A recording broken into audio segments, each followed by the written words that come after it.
Hello everyone and welcome back to Football Manager 2017 in our European Journeyman series with Benfica. We're now into the month of March and we have got a huge game today against Manchester City. Now in the first leg of this last 16 tie in the Champions League, we did lose, but we lost 3-2 away from home, which means that we've got two very important away goals and we've been on a fantastic run of form recently, other than this draw against Academica Coimbra. So at home against Man City, I do think we've got a chance. If we can win 1-0 or 2-1 or by more than one goal, we will go through. Those are the results that we need.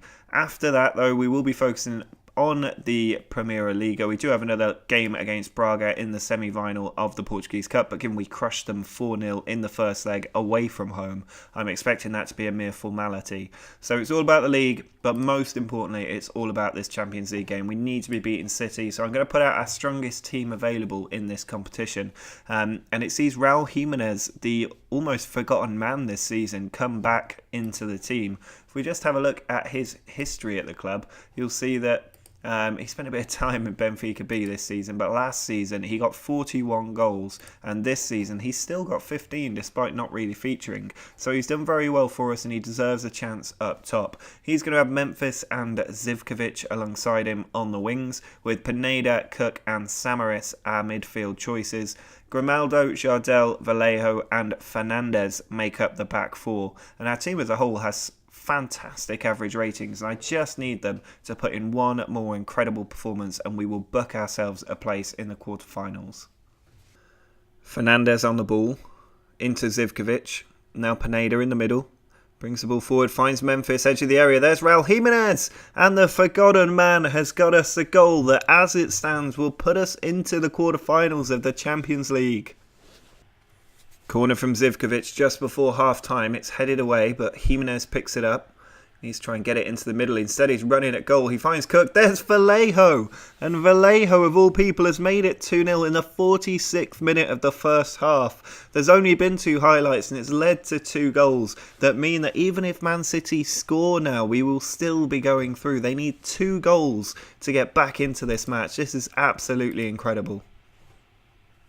Joe Hart sends the ball forward for City. Chamberlain wins it. He was a danger man in the first leg, setting up 3 goals, I think. Here's Memphis, though. He sends it forward to Jimenez. City so far restricted to just 3 shots on goal. Vallejo to Samaris. Now Cook. Forward to Zivkovic. On to Jimenez in a good position. Pineda. He's given that ball away to Danilo. Now Sterling has it to Griezmann. Chamberlain trying to make that dangerous run in behind Grimaldo. He's got behind him as well. There's Sterling, and there is a goal back for City from absolutely nowhere. And a reminder of just how good a team they are. Robertson bringing the ball forward from left back. He finds Renato Sanchez. Now Sterling through to De Bruyne, who has found the top corner. And City have turned us around in the second half, and we have to find a way through. John Stones onto Inigo Martinez. Now Ruben Neves to Sanchez. Neves again. Over to Robertson. To Sterling. City are really starting to look dangerous. I don't know what they've done, but Griezmann has made it 3-2 and it is surely all over now. They didn't make any changes. I don't know what they did to their team, but they've had 8 shots, 6 on target, and it's led to 3 goals. We can't compete with that. That is too good. Not without Edison Cavani in the team. And there goes the full-time whistle pretty much. There's 6 seconds left. That's a heartbreaking defeat. I thought at half-time, 2-0 up, we were going to do it. But Manchester City did something in the second half. I have absolutely no idea what. Maybe they just went to overload formation. But we've been so unlucky there to go out. I'm going to try and keep morale high by telling them they were unlucky, but our Champions League dream is over in Portugal. We are not going to win that Champions League like we did at Valencia. I'm still going to leave at the end of the season. This changes nothing. It was always going to be tough because, as we saw against Arsenal last season, the English teams are a bit too good for us, and it would take us 3 or 4 years to develop some of our young players and really go for that competition. And I don't really want to spend 3 or 4 years winning every match in Portugal. I'd rather go somewhere a bit more challenging in the league and try to win something there. That's why I'm thinking probably Italy for my next job, but it depends on what jobs are available. So let me know in the comments what you think about where we should go next.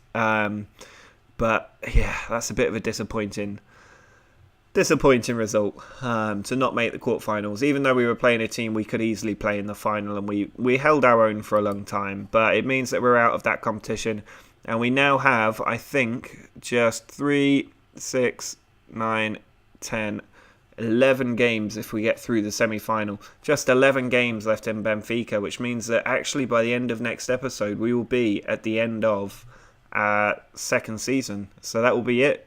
Next episode will be our last one at Benfica. So make sure to subscribe if you haven't already to see how we get on and where we end up next. So definitely let me in the comments where you want me to go, which club you'd want me to go. I'm thinking Italy at the moment, but it depends on what clubs are available. If we have a quick look while we're on the topic at the job market, you will see, maybe look at job security instead. Teams towards the bottom, Inter Milan could easily become available. That job has already been open this season, so there's a chance we could take on Inter Milan, who are 7th in Serie A at the moment. That would definitely be a job I'm interested in. The forever unstable Barcelona job is around there, but there's not an awful lot up for grabs at the minute. I don't really want to go back to La Liga just yet, so it looks like Inter Milan could be our next club. But let me know in the comments what you think. I'm happy to wait a year or so to pick up a job, because it'll mean there'll be more regens around. But let's get on through this episode and see if we can take back top of the league. So at the moment we're 1 point behind Sporting, so there's still work to do on the league front to make sure we win our second consecutive league title. Well, back in league action after 2 games in a row without victory, we need to win to put the pressure back on Sporting at the top of the league. And to do that, we're going to go with Cavani and Penaranda up top. Matías Pereira is playing in that Lincoln role, with Cook, Pineda and Samaras still in midfield despite playing against City. We've also got same defence other than Cancelo coming in at right back, and Murray is still in goal. Pineda on the ball. Sends it over the top, and Penaranda's clean through from that long direct ball, but he's put it wide of the post. Penaranda back to Pereira. Now over to Cancelo. He's got players in the middle to aim at. He puts the ball in early. It's cleared away. Pineda with it. Now Cook finds Cavani. Now Samaras out to Cancelo, who's hit the post there, and the ball bumbles around the 6-yard box, but we can't get it in the net. Penaranda wins the header. Now Pereira puts the ball into Cavani. Surely now he's put it wide as well. Our team couldn't finish their dinner. Just 15 minutes left as Cook sends the corner in. It's come to Pineda. There it is. Vallejo on the edge to Pineda again. No options available to him really. Here's Vallejo to Cavani, who loses the ball. It's played a long way forward. The keeper better get to that, and he does. Sends it down the line to Cancelo. Now Pereira. Back to Cancelo on the right. Can he whip the ball in? He's just kept it in. There's Gomez on as a sub, and he has cracked that one into the top corner, doing what Penaranda and Cavani couldn't. He's got his 10th of the season, and we are temporarily at the top of the league. We need to see this result out. Gomez with the free kick. He finds the top corner, and he has come on as a substitute and saved this game for us against a team who are on a 9-match unbeaten run before this match. Well, there is the full-time whistle. We have managed to win it 2-0 thanks to Gomez, a huge victory. We need to really win every game left this season to win the title. That's the only way to keep it in our own hands, but hopefully Sporting will slip up in their game that they have in hand. Well, there's no real surprises in the team for this one. We're going to use the home formation, which means Cavani is going to be the lone striker. He's going to have Matías Pereira on the left and Zivkovic on the right. Pineda, Cook and Samaras are the midfield trio, with Grimaldo, Jardel, Vallejo and Cancelo the back four. Zivkovic with the free kick sent into the middle, and Matías Pereira with a snap header has managed to find the bottom corner for 1-0. Cancelo sends the ball in. Here he is, takes the ball to the byline, puts it across, and Cavani is where he always is, in that 6-yard box for goal number 16. There's a full-time whistle. It's another 2-0 win in the league. Not as convincing as I would have liked that. We were dominating the game, but to only win by the 2 goals is a bit disappointing. I want the team to start scoring a little bit more often. As it is though, we do move 2 points clear again. We're still reliant on Sporting slipping up, although we do play them in the penultimate game of the season. So that will be a title decider by every definition. Well, the international break has passed for March. We're now into April and we are taking on Vitória de Setúbal in a good position because Sporting actually dropped points in their game in hand, which means that we are now 1 point clear at the top. Now, every other time that we've had the chance to move clear at the top, we have blown it. You can see how long we've been second in the league. We had a short little spell where we were top for maybe a couple of games, but otherwise we've just been second all of the time. And I really want to make the most of this opportunity. We are, as it is, 7 points from 7 games from winning the title. If we can win them all, we will definitely do it. It's as simple as that. So we need to get the win today against Vitória. Mateus Pereira and Zivkovic are joining Cavani in the front three. It's the same midfield as usual, but Bazua has come into defensive midfield and no changes in defence. Unless you count Arke coming in for Grimaldo. So there is a change there. I've been lying about all the changes. But Murray's still in goal. That never changes. And we should be getting the win quite easily today. I want to win by more than 2-0 if we can. Bazur inside to Cook. Pineda bringing the ball over. He's still going, Pineda, and he's gone for goal. It's just hit past the post. Arke on the left puts the cross in. It's cleared away, but there's Cook down to Pineda. Now Cavani has found the back of the net. That is a stunning finish to give us the lead. Jardel over to Arke. Now Pineda forward to Pereira. Cavani onto Zivkovic and he's put it wide. Kubas forward to Cavani. He's trying to find Memphis but it's cut out. Leandro to Oliveira. We need to be careful about a counter-attack here. Rice loses the ball. Cook can break away. He finds Pereira in a good position. Cook again onto Kubas. Ball through to Pereira. Now Cavani. Sends it out wide to Grimaldo. Excellent switch of play. Memphis is in the box. Skips the tackle and finds the second goal. We're going to win 2-0 yet again. There's the full-time whistle. It's another 2-0 win. We haven't got that third goal yet, but I will take 3 points. It was another tough game for us, and it means we are, at least temporarily, 4 points clear at the top. There's not much different about the team for this match against Braga. It is the second leg of the Portuguese Cup. We won the first leg away 4-0. I'm expecting us to win again today. The only changes are Thiago Maia coming into defensive midfield with Grimaldo also coming in at left back. Otherwise, it's as you were from the last game. Andrada's been played through from a header and he's hit the crossbar as well. I was not expecting that to go through. Pineda bringing the ball in. He finds Zivkovic. It's come to Pineda again. Zivkovic was tackled in the box and Pineda just snapped up that loose ball to give us our lead. Zivkovic with the free kick into the middle. And there's a free header there. What the goalkeeper was doing, I do not know. But it's an own goal from Teixeira.